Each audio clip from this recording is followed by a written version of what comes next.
Bass heads, what's good, man? There is a bit of internet slap bass gold from a bass player that you may have never even heard of.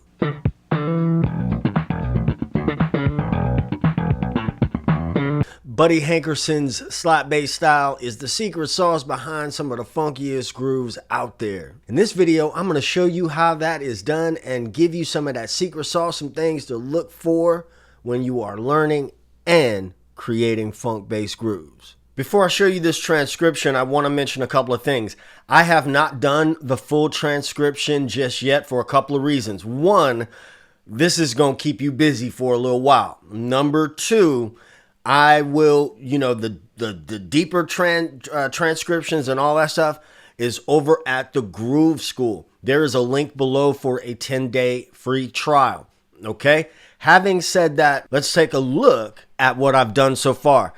This is the first two measures, and I want to talk about this. I want you to see this. Also, the program that I'm using for this is called Soundslice. All right. It is a subscription thing, but this does not, I repeat, this program does not do the transcription for you.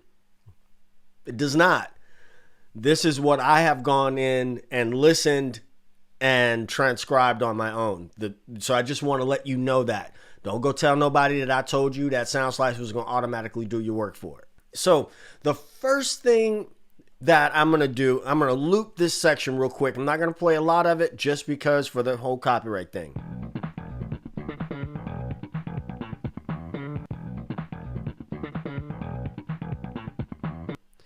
The first thing we notice is that there is a 16th note pulse that, like an undercurrent that runs through this thing. Okay? 16th note pulse that runs through this entire thing. And we're going to look at the concept of paradiddles. The same way that drummers have paradiddles, we're going to look at this from a bass player's perspective and then dissect each beat. Timestamps below. If you're not a reader, don't worry about reading what I have over there. Look at my hands. But I'm going to talk about each beat at a time. So beat number one, which is right there. Beat number one, this is what I'm talking about, the concept of paradiddles. We got a thump, left hand slap, ghost thump, and then a pluck on G. Right? I also want to let you know that I doubt very seriously if this is written down anywhere. You look at this video, link below, and you can tell that this is completely an improvised performance. However, this language Buddy has, a lot of classic funk bass players have, is common vocabulary. Okay? But here's this paradiddle. 3, 4, 1 E and a 2, 3, 4, 1 E and a 2, 3, 4, 1 E and a 2, 3, 4. Okay? One of the ways that you can practice that is thump, thump, left hand, pluck, ghost thump. Sorry. Gotta do something about that sleeve.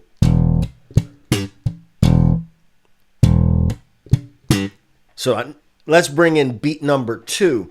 It will become a little bit more challenging if you try to, once you try to start separating them, you have to think a little bit harder. But then when you put the puzzle pieces together, it works better. All right. So 1 E and 2 E and So on beat two, right here, beat two, the paradiddle is, I forgot to put a thumb there. On beat number two, we got a ghost thump, open thump on E, left hand slap, and then a ghost thump. Now that's a lot to digest. So what I suggest doing, and what I did when I was transcribing this, was put those first two beats together. Before we go on, look at beat 1 and beat 2 of the first measure, and then beat 1 and beat 2 of the second measure. They're exactly the same. Okay? That's a groove in itself, right? That's a pattern that would probably wind up on a record, okay? So 1 E and 2 E and 4, 1 E and 2 E and 4, 1 E and 1 E and 2 E and 4.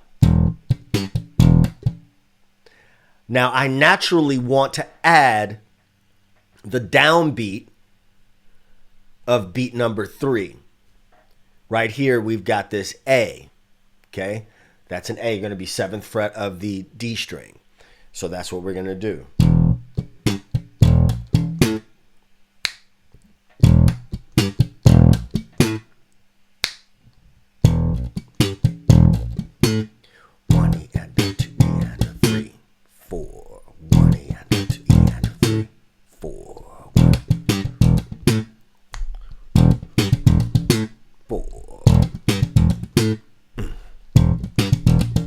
Now, at this point, I'm not reading. I'm not, I'm feeling, and I'm purposely speeding up the tempo, right?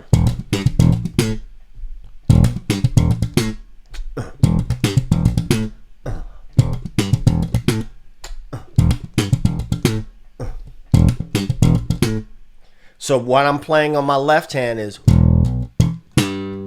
G with the first finger, and then A with my pinky.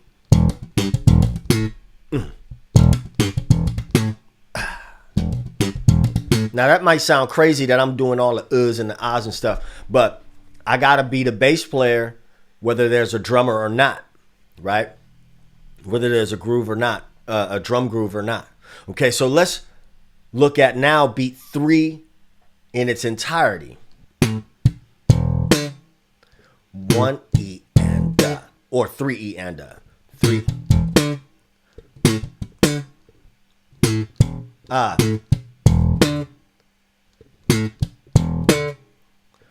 3 E and Let's put beat just the first measure, so just this measure here.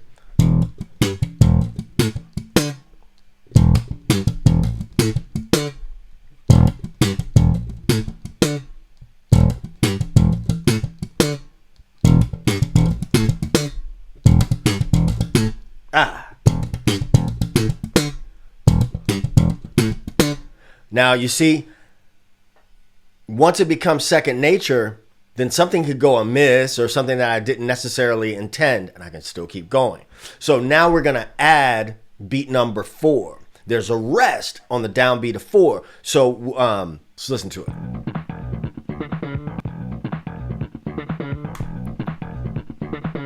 Okay.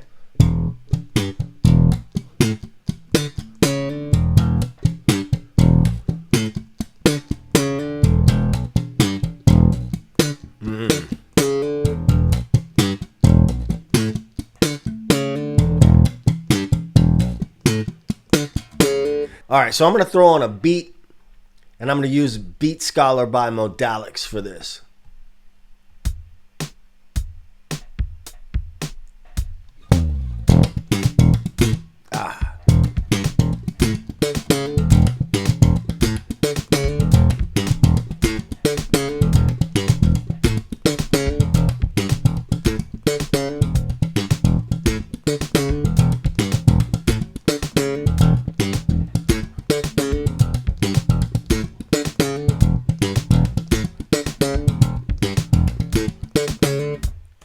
All right, so when we dissect it, break it down into smaller parts and start to understand and practice them as...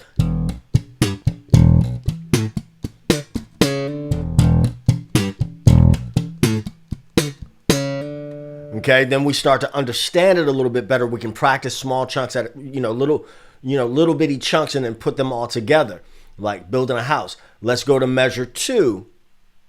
So when we go to the second measure of this groove, we already know that beat number 1 and beat number 2 are the same. This is where I say that the value of learning how to transcribe yourself is going to be way more valuable than me doing it for you. I don't mind doing it for you over at the Groove School, link below.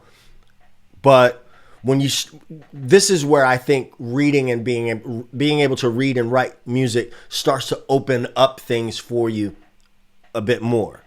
You ain't got to do it. I'm just making a suggestion. So on the second measure, like we already know, beat 1 and 2 is the same, but beat 3 and 4 are different. So let's look at those. We got a pluck,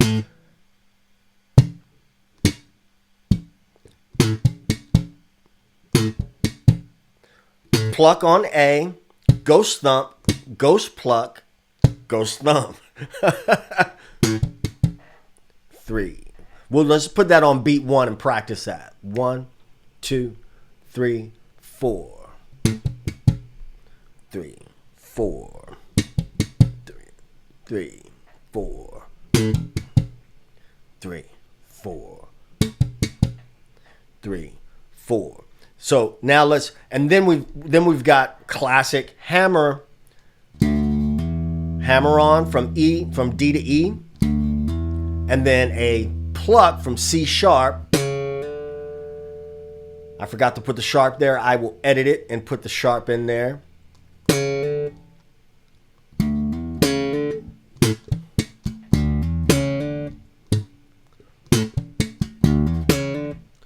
Two. Woo! 4.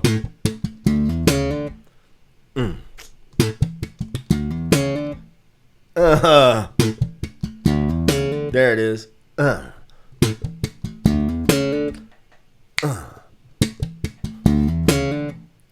So now let's do that measure by itself, just that measure by itself, and we won't worry about the other measure just right now.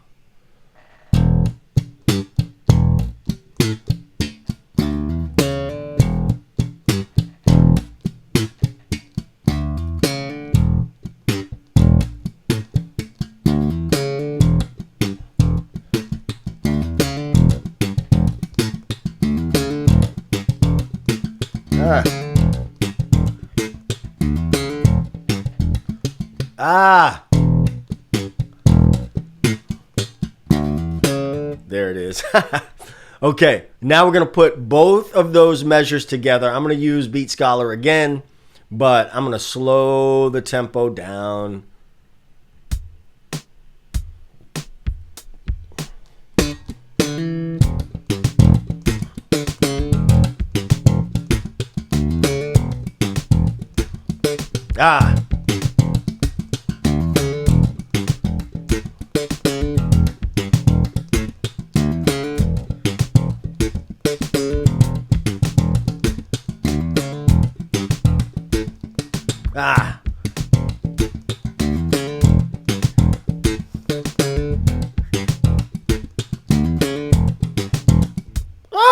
It is no doubt a tongue twister, right? But it's easy to get when you break it down. So what I hope that you got out of this is not just me showing you a lick, right? If I show you the lick, you'll have the lick down for all of 5 minutes and you'll forget it. And if I asked you to play it later, you wouldn't be able to do it.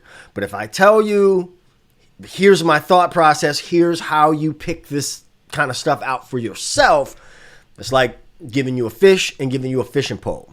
I hope that I just gave you a fishing pole. If I did, let me know in the comments. If you want more stuff like this, if you want to see me transcribe more things, if you want all of that stuff, I ain't putting it on YouTube.